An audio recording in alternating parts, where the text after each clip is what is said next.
Well, the heat is especially hard on gardens. Naja Sherman is live outside to show us how people are trying to salvage their produce. Hey, Naja.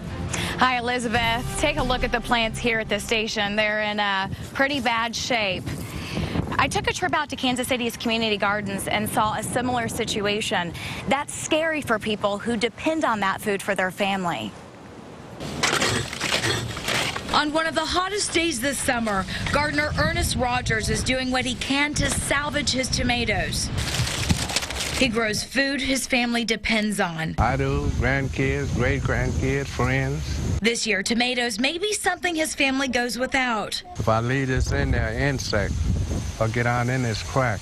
The extreme heat devastated his crops.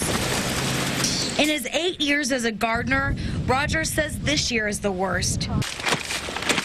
Mary Rodner with Kansas City's community gardens says the dry weather and wind has been sucking the moisture out of the ground and out of the plants. This is classic spider mite damage caused by the hot weather, making things even more challenging.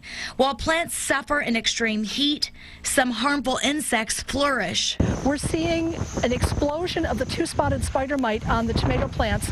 They are sucking the sap out of the leaves of the plants. They're drying them up. The cabbage worm and stink bugs, etc. We're getting more generations of them, and so that means we've got more pests to deal with at a time when the plants are really struggling. Rodner says about half the crops in Kansas City's community garden are damaged.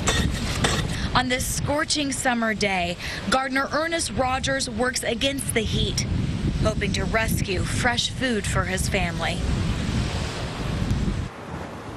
Gardening experts say one of the most effective things that you can do to protect your plants is to mulch around them.